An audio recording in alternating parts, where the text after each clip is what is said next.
या तुम्ही आधी इथे या. राधिका कोण होते ते बाई? काय तुम्ही बसा बरं, बसा बरं. मला एक सांग, हा काय प्रकार चाललाय? नाही हे बघ, तुम्ही उगीच या सगळ्याचा त्रास करून घेऊ नका. राधिका काही त्रास नाही. हे बघ, एक गोष्ट मला सांग, एक दिवशी एक बाई येते, मला म्हणते मी तिचा नवरा आहे, दुसऱ्या दिवशी ही बाई येते काहीतरी बडबड करून जाते. हे नक्की का? मला एक सांग, माझ्या हातून काही चुकलंय का? काही घडलंय का? मी का विचार करताय? शांत व्हा बरं. मी तुमच्यासाठी कॉफी सांगते. शांत, एकदम शांत.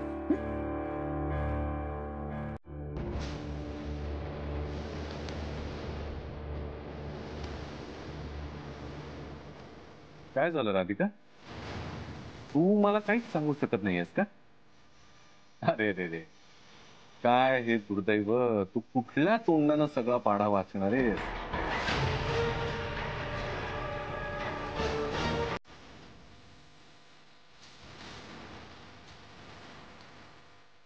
ही खुर्ची तू बळकावलीस, पण एक दिवस तूच मला ही खुर्ची परत सोपवशील. लवकरच या खुर्चीवर माझं राज्य असेल. क्या बात आहे गुरुनाथ. हळूहळू बेडरूम मध्ये आलो, मग ऑफिस मध्ये, केबिन मध्ये आलो. आता या खुर्चीत बसायला मला वेळ लागणार नाही.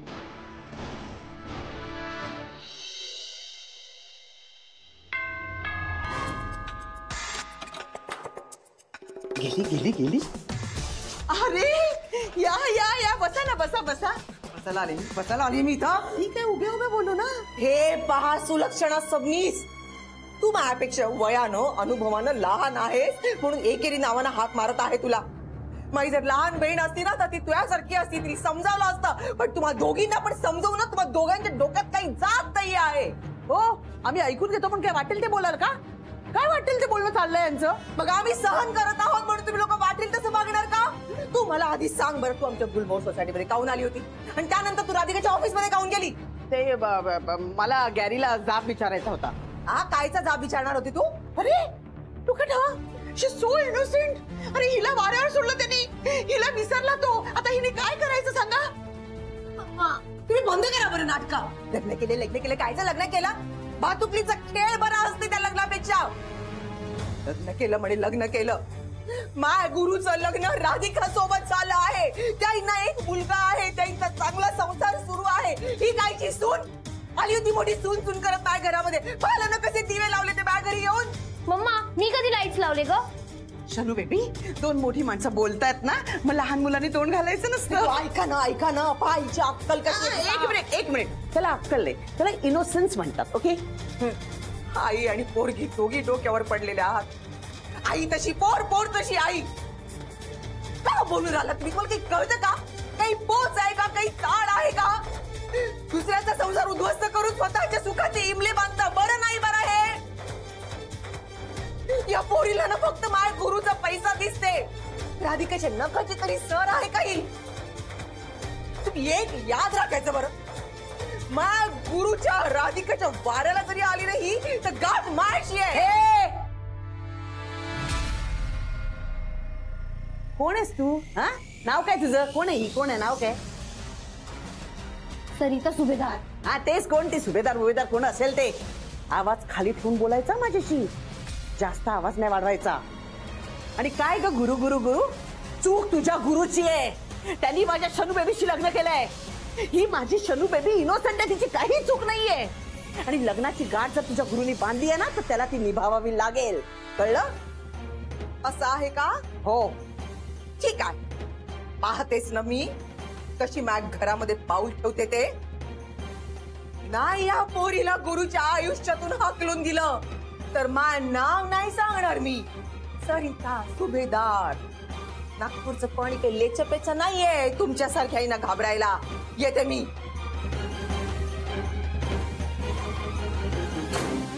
मम्मा कसली डॅशिंग आहे ऑरेंज हसू. एवढं वाढीव बोलली अगं ती. Shut up idiot. तुझ्या मम्माचा अपमान केलाय तिने. तुझ्या मम्माला बोलली आणि ते पण तुझ्यामुळे ऐकून घ्यावं लागलं मला. इडियट. मी काय केलं यार? तू गुरुनाथ सुभेदार, तुला तर मी असा सोडणार नाही. या सुलक्षणाचा अपमान केलाय तुझ्या आईने.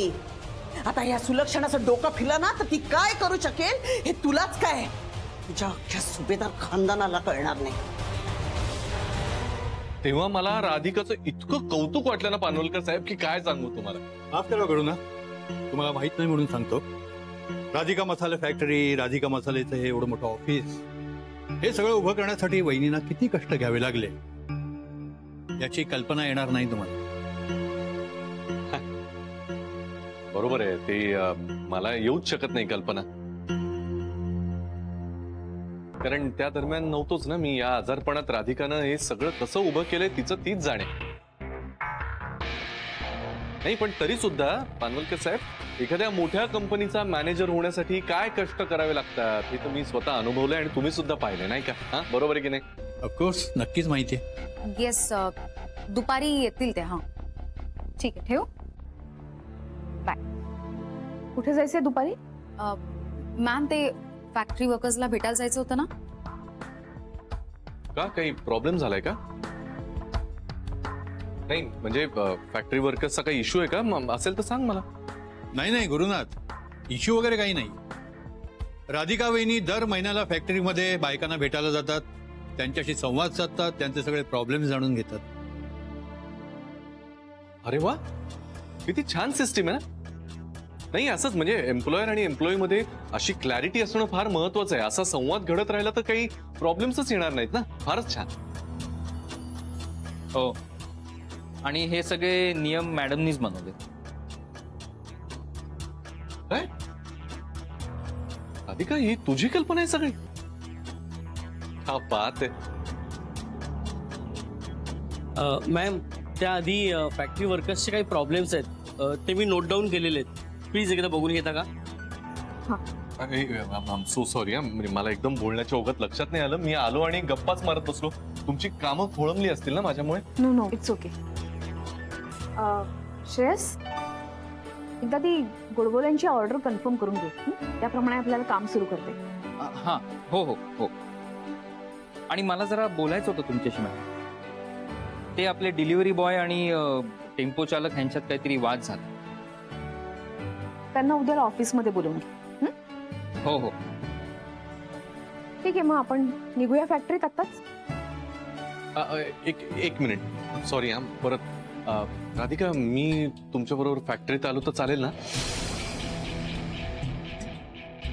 म्हणजे मलाही सगळं बघता येईल ना की कसं काम चालतं आणि कोण कोण एम्प्लॉईज आहेत. म्हणजे एक जनरल जरा बघता येईल तर चालेल ना मी आलो तर? ठीक आहे, या निघूया.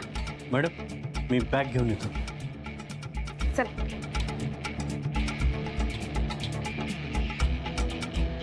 त्याला चमत्कार म्हणायचं की काय म्हणायचं? चमत्काराचं माहिती नाही सर, पण वहिनींच्या पेशन्सची कमाल आहे.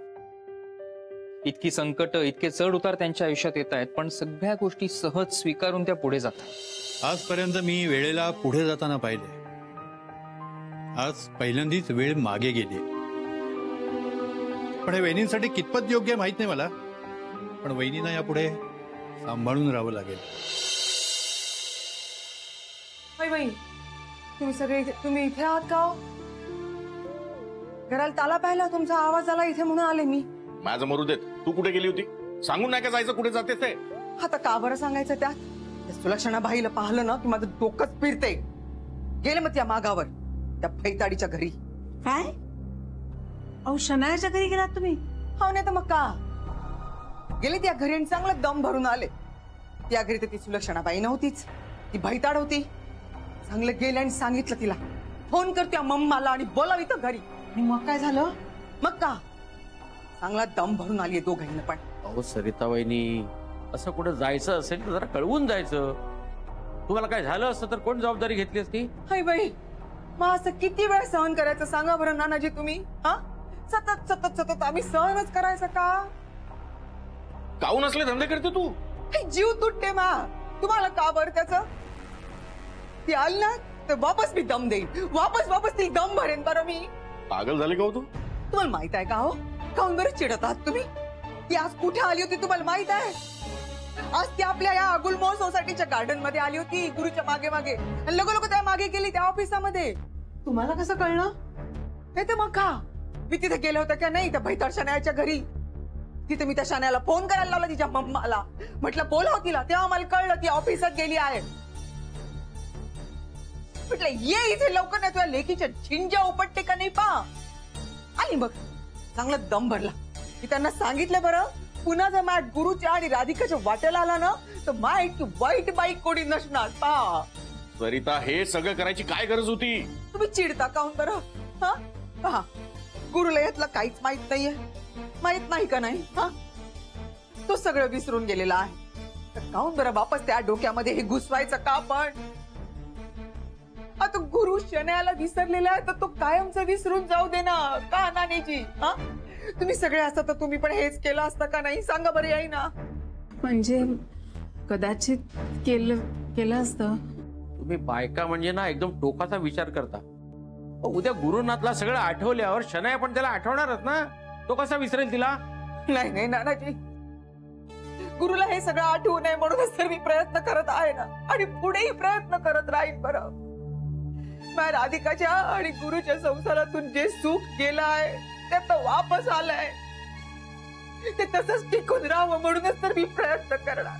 ते तसंच टिकून राहायला पाहिजे का नाही? तुम्हालाही सगळं वाटतं की नाही असं? हो की नाही नानीजी? माझ्या काकू, तुम्हाला नाही का वाटत असं? सांगा बरं.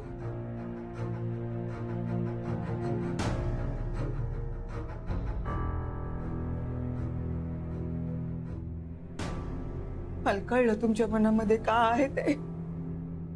तुमचा कोणाचाच माझ्या गुरुवर विश्वास नाहीये ना. हरकत नाही, तुम्ही सोबत असा नसा, पण माझ्या राधिकाचा आणि गुरुचा संसार सुखी व्हावा म्हणूनच मी प्रयत्न करत राहणार अखेरपर्यंत.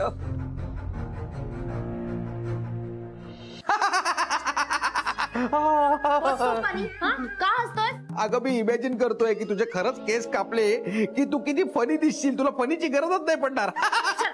फालतू जोक्स मारू नकोस. मला कशाला शटअप म्हणते? तू म्हणाली होतीस की तुझी ही मामा तिकडे जाऊन त्या सगळ्यांना लेसन शिकवून येईल म्हणून, पण गुरुची आई आली आणि तिनेच शाळा घेतली मामाची. ए केड्या, आधी तुझी गत बघ. काय केली आहे गॅरीनी? गॅरी माझा मित्र आहे, गॅरी मला ओळखणार. बघ बघ थोबाड कसं फोडलंय तुझं. तू तर मला बोलू नका. तू काय केलं तिकडे जाऊन? हा, अति हुशारी करून गेली होती आणि टेंगुळ गेले. टेंगुळ. खबरदार, माझ्या शनू बेबीला काही बोललास ना? तुम्ही काय बोलताय? तुम्ही काय बोलताय? हिच्यामुळेच होत आहे सगळं. शटअप काय शटअप? माझ्याच घरातून अरे आपण भांडून काही होणार नाहीये. आपले प्लॅन्स ऑलरेडी फ्लॉप झालेत. हो यार, केड्या गॅरी आपल्या तिघांनाही विसरला. हो ना. पण मम्मा तो असं का वागतोय? मला असं वाटतं ना, ते 33 करोड त्याला एकट्यालाच खायचे असते. Selfish Gary. अगं पण समजा तो खरंच सगळं विसरला असेल तर? कशावरून? मामा. मम्मा म्हणा मला. हा, तेच.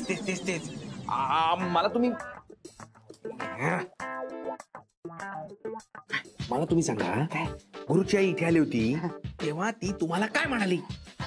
केड्या, त्याचा इथे काय संबंध आहे? अरे संबंध आहे हो. मी काय विचारतो त्याचं उत्तर द्या तुम्ही आधी. हा, ती बोलून गेली की मी पाहते ना कशी तुमची शनया माझ्या गुरुच्या लाईफ मध्ये येते ते. अरे नागपूरचं पाणी आहे, लेच्या पेच्या समजू नका, मी पाहते. मम्मा तू एकदम सेम केलंस. हो ना? हे महत्वाचं आहे का? नाही तर काय. याचा अर्थ हा की गुरु जे काही विसरलाय त्यात तो शनायाला विसरलाय आणि ते त्याला आठवायला त्यांना नकोय. काय बोलतोयस तू? What are you even talking about? ऐक. हे बघ शनाया, गुरु जे काही विसरलाय त्यात तो तुला विसरलाय, मला विसरलाय, मामाला विसरलाय, आहे की नाही? आणि तो म्हणूनच राधिकाच्या जवळ गेलाय. कारण त्याच्या लाईफ मध्ये जेव्हा आपण सगळे नव्हतो तेव्हा फक्त राधिका होती. कळलं? एक्झॅक्टली. म्हणजे मी गॅरीच्या लाईफ मधनं आणि मेमरी मधनं गेलीये कायमची. येस. आणि हेच हवंय त्या ऑरेंज आंटीला, की तू त्याच्या लाईफ मधून आणि मेमरीतून आउट झाली पाहिजे, परत त्याच्या लाईफ मध्ये यायला नको. म्हणजेच गुरु खरंच सगळं विसरलाय. अरे मग आता आपल्या 33 करोडचं काय? येस, आपले 33 करोड. आता ते आपण विसरू? अजिबात नाही. आता तू बघ ही सुलक्षणा ते 33 करोड कसे मिळवते ते. बट मम्मा तू विसरलीस का? आपले ऑलरेडी प्लॅन्स फेल झालेत. एक्झॅक्टली. पण तेव्हा आपण तिघं वेगवेगळे फाईट करत होतो ना. आता आपण युनिटी करायची. आपण तिघं मिळूनही गॅरेजची मेमरी परत आणायचा प्रयत्न करायचा. म्हणजे शनाया, मग त्याचं लग्न, मग ते 33 करोड आणि मग राधिकाची कंपनी, सगळ्याची त्याला एकत्र आठवण करून द्यायची. Yes yes. Oh sorry.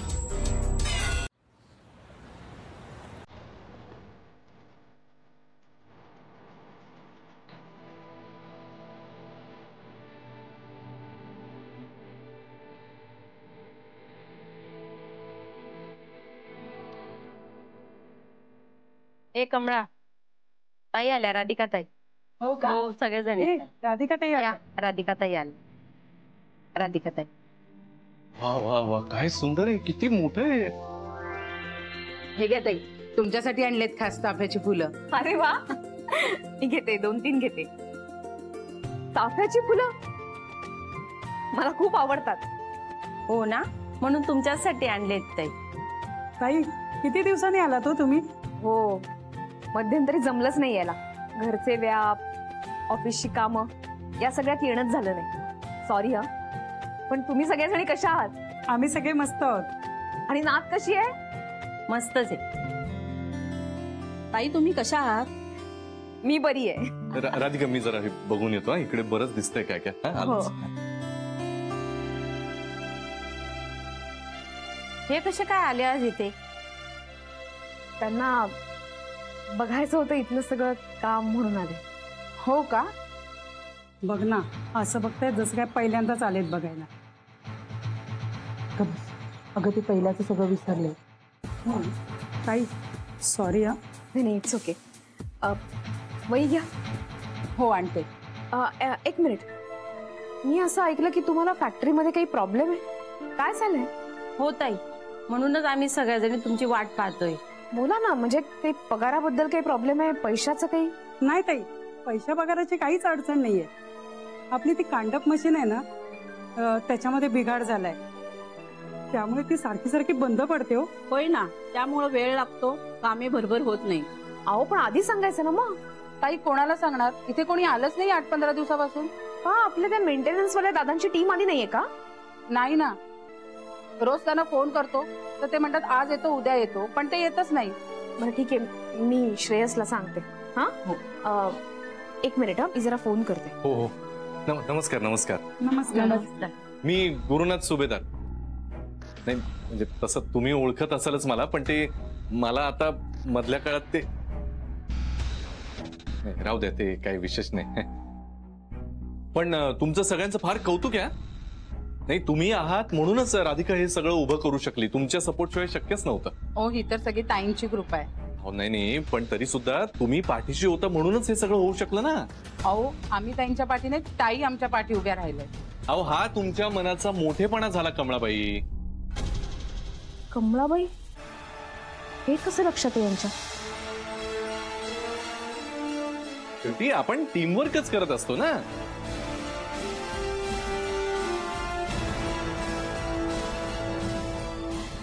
मी नंतर फोन करते. ये राधिका. काय नाही, मी जनरल बोलत होतो सगळ्यांशी. काय कौतुक आहे सगळ्यांना तुझं. नाही, आणि साहजिकच आहे म्हणा, असायलाच पाहिजे कौतुक, नाही का? त्या काय नेहमीच कौतुक करत असतात आणि कामालाही खूप छान आहेत. सगळ्या हो. तुम्ही लागा तुमच्या कामाला. चला चला. राधिका, किती मोठं युनिट आहे माहिती का तुला? म्हणजे मी अंदाज घेत होतो त्या तिकडची मशीन्स आणि ओव्हरऑल हा मागचं सगळंच विसरला असाल ना. काय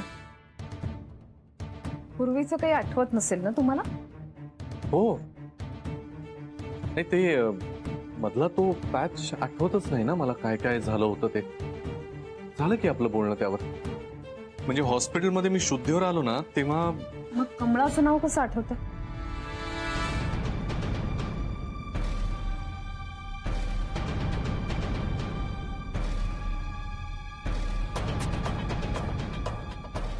ते त्यांनी हाक मारली ना, म्हणून मला वाटलं की त्यांचं नाव कमळा असेल. नाही तर मला कसं आठवणार आहे? मी तर पहिल्यांदाच भेटतोय ना त्यांना. काही वेगळं नाव आहे का त्यांचं? म्हणजे चुकलं का? मी सॉरी म्हणू का त्यांना? हे पण तू असं का विचारतेस? काही नाही. निघूया. येते हा नंतर. अरे यार, त्या राधिकाची घारी सारखी नजर आहे माझ्यावर. गुरुनाथ, सावध राहायला हवा.